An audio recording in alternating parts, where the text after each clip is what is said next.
Getting successful, it's not a magic trick. You can decide to be rich. It's highly doable. But you first have to think it. What makes it hard is your lack of belief that it can happen for you.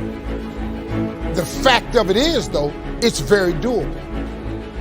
See, but you got to change, though. If you keep doing what you've been doing, you're going to keep getting what you've been getting. So if you're at a place in your life and you ain't happy with it, you have to change some things. But you have to make a conscientious decision that you're going to change. And it's not dependent on anybody else. It don't matter what your mama think. It don't matter what your coworkers think. It don't matter what your siblings think. It don't matter what your children think. It don't matter. They have nothing to do with it. This decision is yours and yours alone. Let me tell you something. You get to decide if I'm going to be rich, poor, mediocre, plentiful, happy, sad. You have a decision to make. It's really not important what the majority of people that are blogging are saying. As a matter of fact, bloggers are not relevant people. They're not shakers and movers, and they're not decision makers, and they're not power brokers. So when you spend so much time in the blog world, the Instagram world, the chat world, all of this, you're wasting valuable time.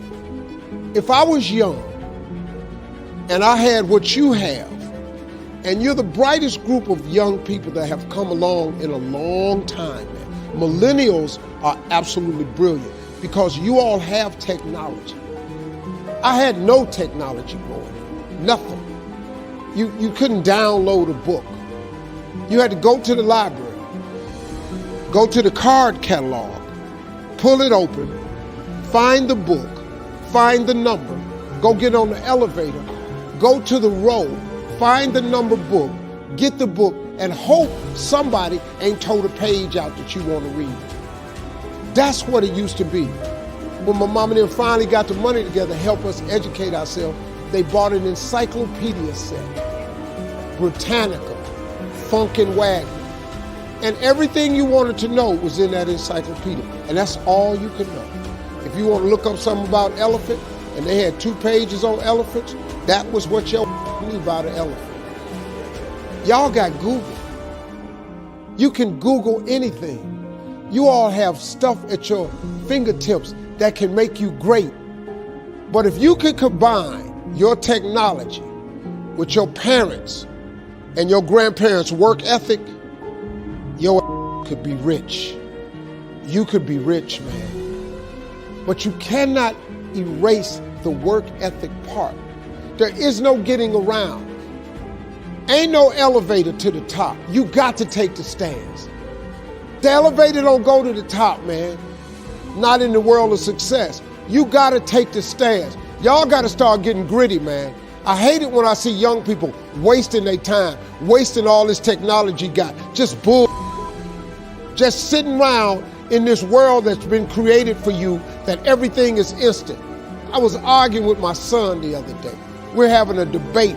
I thought, man, I'm finally sitting with one of my sons having a healthy debate. I told him that from Cleveland to Nashville was about 540 miles, something like that. He Googles it while we're talking. He said, no, Dad, you're wrong. It's 526 miles. I said 540. It's amazing, man, how you rely on technology and it's a help to you. But young people, you got to get gritty, man. You got to develop some dog in you. You got to understand that success, you can't Google success. Go Google it. You can't Google it, man. I got something else for you. Because I've lived so long and I've been exposed to so many things.